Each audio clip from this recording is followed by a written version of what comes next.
नमस्कार, मैं CA Manmohan Jindal, registered valuer institute in financial assets and social. So, in the previous video, we have discussed the contents of the social auditing. Today, we shall discuss chapter 4, registration and listing of social stock exchanges. So, registration process on social stock exchanges. For the purpose of registration, the social stock exchange shall notify the conditions as applicable on social enterprises as on date of filing of documents with SEBI. So, SSC shall also direct social enterprises to follow the rules and principles framed by the Social Stock Exchange Governing Council. So, हमें social stock exchange governing council ने जो rules and regulations बनाए हैं, principles बनाए हैं, उनको follow करना पड़ेगा। एलिजिबिलिटी रिक्वायरमेंट्स क्या है? A social enterprise shall be eligible for fund raising through social stock exchange mechanism after fulfilment of the below mentioned prior. So ये पहले से कंडीशंस उसकी फुलफिल होनी चाहिए। Means establish the primacy of social impact. Primacy intent of the social impact होना चाहिए as per 17 social development goals जो हमने पहले पढ़े हैं, no poverty, no hunger और so many, land on the earth, land below the water, etc. 17 हैं. For being eligible to qualify for onboarding the social stock exchange and access the SSC for fundraising. तो सबसे पहले तो हमारा social intent होना चाहिए, हमें समाज में चेंज लाना है। जो 17 सेल्फ डेवलपमेंट गोल्स हैं उनको अपग्रेड करना है, गरीबी दूर करनी है, हंगर दूर करनी है, लाइफ को बढ़िया करना है, स्पेस में ध्यान रखना है और जो चीजें कम हो गई हैं उनको पूरा करना है। The social enterprise could either engage in the products, services, or programs, or work on research, policy analysis and development, awareness building, governance, or capacity. इनमें से किसी में भी हो सकता है, चाहे तो प्रोडक्ट बना रहा है, सर्विसेज दे रहा है, प्रोग्राम्स कर रहा है, रिसर्च कर रहा है, पॉलिसी डॉक्यूमेंट्स बना रहा है, अवेयरनेस ही फैला रहा है, गवर्नेंस और कैपेसिटी बिल्डिंग कर रहा है, कुछ भी हो सकता है। This should be in sync with the self-development goals or Schedule 7 of the CSR projects. The activities as specified for the social enterprise must focus on underserved. तो ये बहुत important है। और underprivileged populations or geographic areas or regions that recorded lower performance. सो इसके ऊपर एक question आ जाता है कई बार, इस शब्द को गायब कर देते हैं, लोअर, या उसमें ऑप्शंस में डाल देते हैं, तो यहाँ पर लोअर, मिनिमम, मिनिमाइज कुछ भी लिखेंगे, but lower is the correct word in the development priorities of national and state governments. These activities may include rendering services or delivering products to the members belonging to scheduled castes, scheduled tribes, other backward classes, people with special needs, the elderly people, children, at-risk adolescents, migrants, and displaced persons may also fall under this category. The list is illustrative. Number 3 पे आ जाता है कि social enterprise shall have at least 67% of its activities qualifying as eligible activities to the target population. This can be ascertained by one or more of the following. तो ये इसके ऊपर बहुत एक क्वेश्चन कंपल्सरी है, एक भी आ सकता है, दो भी आ सकते हैं। इसमें 67% वाला भी आ सकता है, 3 years एवरेज वाला भी आ सकता है। तो ये पैरा बहुत ही इंपॉर्टेंट है। So, revenue. at least 67% of the immediately preceding 3 years average revenue should have come from providing the eligible activities to members of the target population. जिस पॉपुलेशन को आप टारगेट कर रहे हैं, जिसमें थ्योरी ऑफ चेंज लाना चाहते हैं, जिसका सोशल स्टेटस चेंज करना चाहते हैं, गरीबी दूर करना चाहते हैं और चीजें दूर करना चाहते हैं, तो ऐसे प्रोडक्ट, ऐसी सर्विसेज, ऐसे काम के उसी पॉपुलेशन से 67% रेवेन्यू आना चाहिए. Expenditure. At least 67% of the immediately preceding 3 years average of the assessed expenditure has been incurred for providing the eligible activities to members of the target population.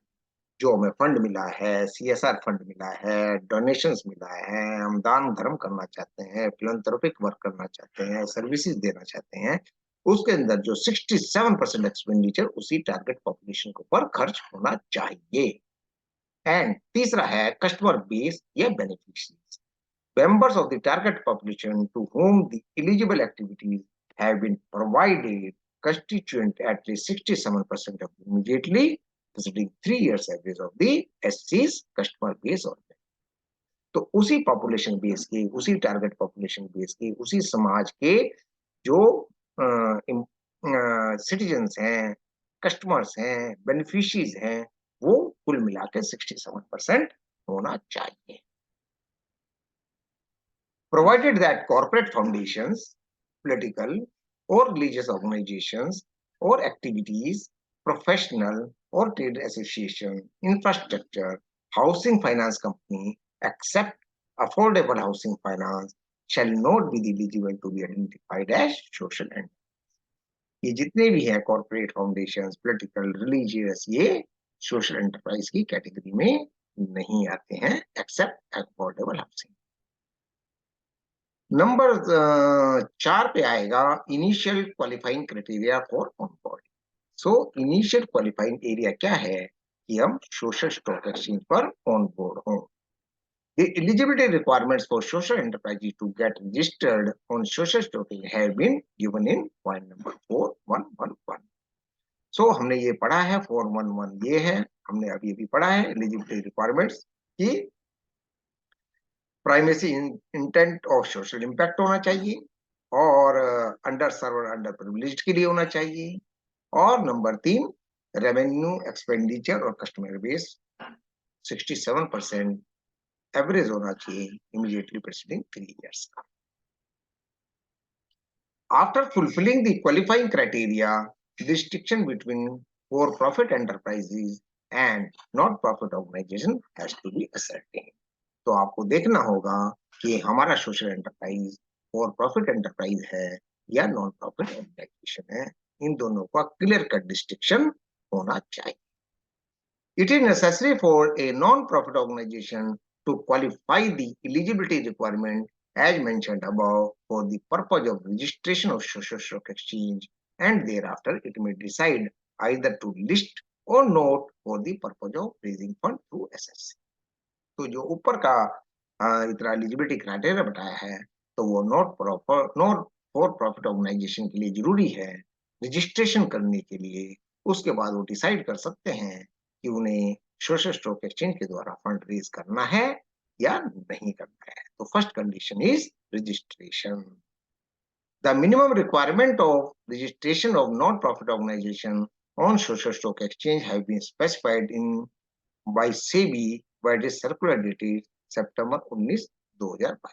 तो इसको जाकर के अगर हम देखेंगे, यहाँ बीच में इसको पढ़ाना संभव नहीं क्योंकि ये बहुत लेंथी हो जाएगा, तो इसको अलग से टेक केयर करेंगे और अलग से वीडियो बनाएंगे.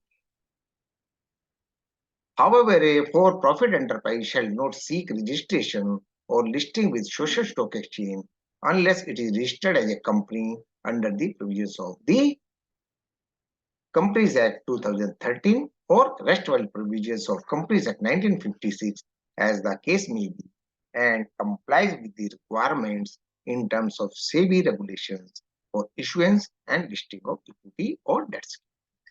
So for profit enterprise जब तक रजिस्ट्रेशन नहीं हो सकता जब तक ये अपने आप को एज ए कंपनी रजिस्टर ना कराए. कंपनीज एक्ट 2013 में या कंपनीज एक्ट 1956 में, या other requirements, other laws and compliance में, और रिक्वायरमेंट्स जो हैं सेबी के अनुसार रेगुलेशंस और issuance of listing of equity और डेट सिक्योरिटीज के जो सेबी रेगुलेशंस है वो मानने पड़ेंगे। On boarding process for NPOs. तो अब एनपीओस का ऑन बोर्डिंग प्रोसेस क्या है?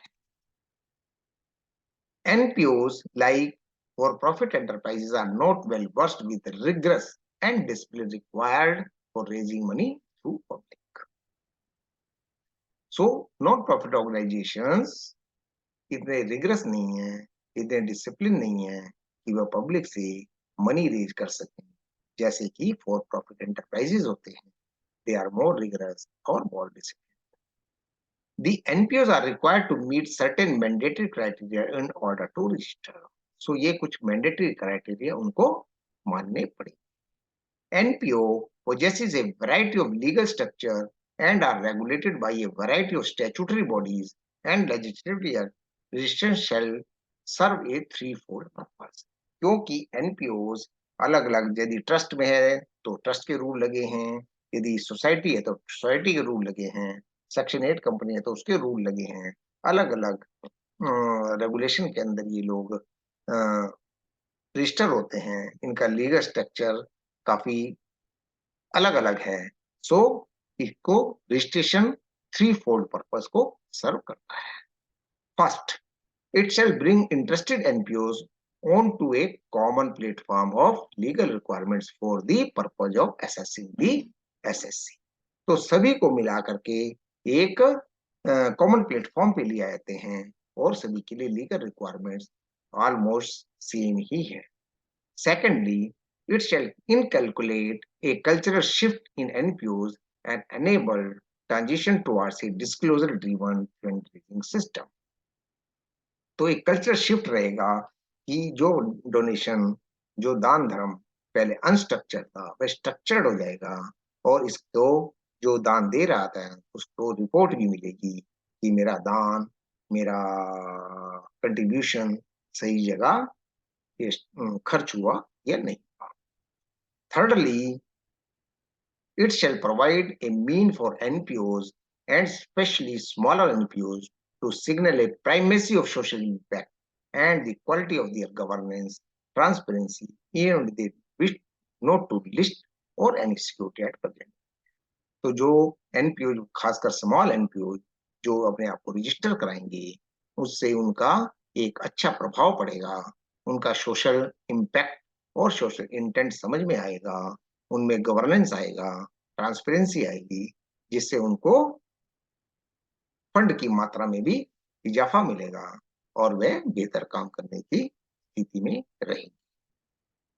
This will enable the NPO to leverage the reputation value of being registered while raising funds. So they will leverage the reputation value. Whether or not they choose to list, registration होने से ही उनकी reputation value बढ़ जाएगी, चाहे वो अपने आप को लिस्ट कराएं या ना कराएं। And this reputation value will derive from the registered NPOs satisfying the mandatory criteria, which also include annual reporting requirements as described below. So इनको एक एनुअल रिपोर्टिंग रिक्वायरमेंट्स लगेगी, उसी से इनकी वैल्यू बढ़ेगी, उन्हीं से इनमें स्ट्रक्चर होने की भावना विकसित।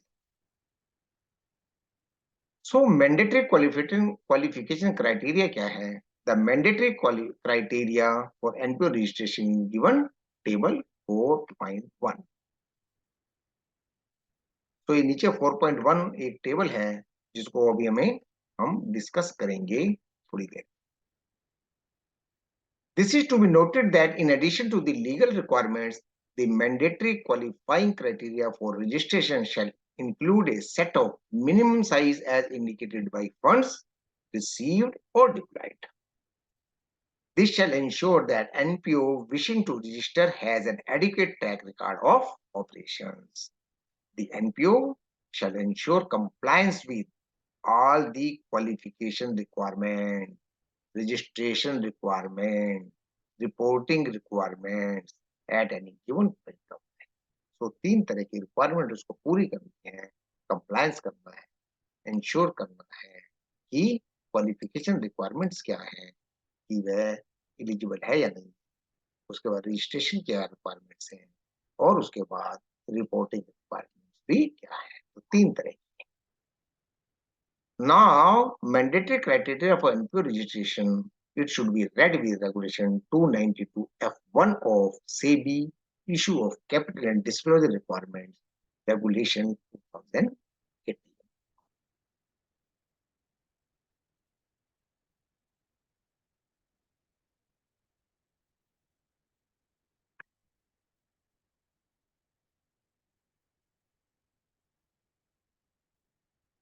तो लीगल रिक्वायरमेंट्स है, लीगल हम इसमें देखेंगे 3 चीजें आ जाती हैं, लीगल रिक्वायरमेंट्स और मिनिमम फंड फ्लो, 2 ही हैं। तो number 1, entity is registered as NPO. NPO non profit organisation के तौर पर एंटिटी रजिस्टर होनी चाहिए। Registration certificate valid at least for the next 12 month at the time of seeking registration with SS. तो कम से कम अगले 12 महीने के लिए सर्टिफिकेट वैलिड होना चाहिए। इसके ऊपर क्वेश्चन आ जाता है, वो इंपॉर्टेंट लाइन है, एक क्वेश्चन आपका कंपल्सरी है इसके ऊपर। डिटेल में हम करेंगे, entity must be registered in India as one of the below charitable trust registered under the public trust statute of the relevant state, a charitable trust registered under the Society Registration Act 1960, or a charitable trust registered under the Indian Trust Act 1882, or a company incorporated under Section 8 of the Companies Act 2013। तो ये 4 तरह की entity जो हैं वह NPO के तौर पर रजिस्टर हो सकती हैं और उनका सर्टिफिकेट 12 महीने के लिए वैलिड होना चाहिए। Ownership and control, governing documents जैसे memorandum of association, article of association, trust deed, bylaws, constitution etcetera, they should be prepared and intact. Disclose if NPO is owned and or controlled by the government or private। यह भी disclose करना पड़ता है कि यह NPO government द्वारा controlled है या प्राइवेट है।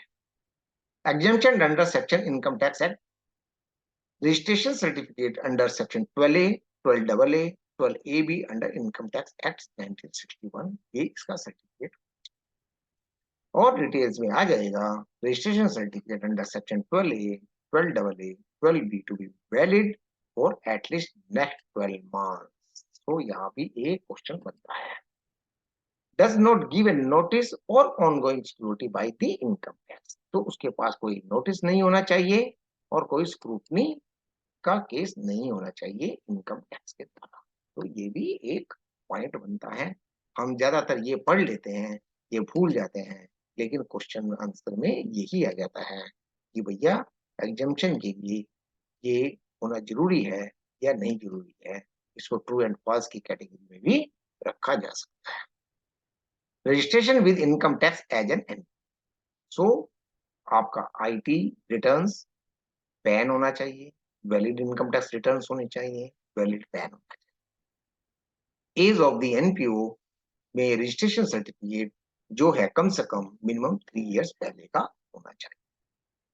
Tax deduction under income tax act 1960, valid ATG registration under income tax act 1961 होना चाहिए। Entity to ensure whether tax deduction is available or not to the investor।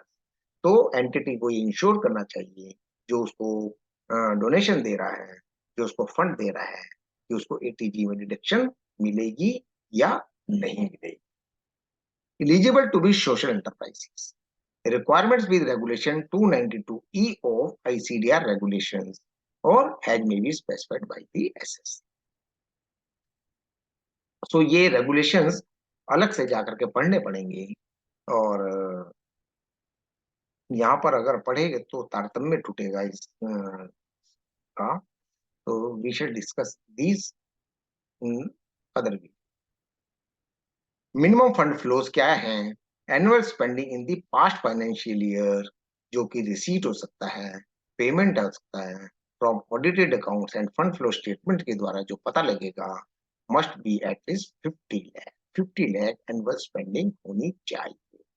इसके ऊपर भी क्वेश्चन आता है, एक क्वेश्चन इन दोनों में से कंपलसरी है, या ये वाला आ जाएगा या ये वाला आ जाएगा। Funding in the past financial year, receipt from audited accounts और फंड फ्लो स्टेटमेंट से हमें पता चलेगा, और ये फंड कम से कम 10 लाख रुपए फंडिंग होनी चाहिए। Annual spending 50 lakh, annual funding 10 lakh.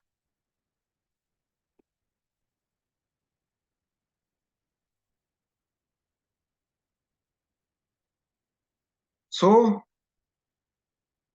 this is for today. We shall discuss rights, obligations,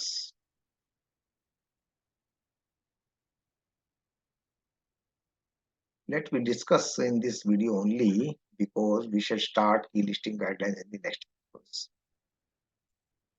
So rights, obligations and disclosure documents, the SGC shall lay down the rights and obligations of the NPO for profit enterprises who wish to list with the SSC, and also the nuisance of the risk disclosure document. So ये question बहुत important है। यहाँ पर rights और obligations NPO के कौन lay down करता है, तो ज्यादातर इसके अंदर आ जाते हैं एसजीसी, सेबी और दो तीन आ जाएंगी, तो आंसर एसजीसी। ये क्वेश्चन बहुत गलत होता है पार्टिसिपेंट्स का, तो इसको ध्यान देने की जरूरत है, बहुत इंपॉर्टेंट क्वेश्चन है। The RDD shall contain important information on risk involved with the or trading on stock exchanges. All social enterprises are required to read this document, understand the nature of relationship into which they are entering and extent of their exposure to it. So this is for today. We shall discuss key listing guidelines in the next. नमस्कार, धन्यवाद।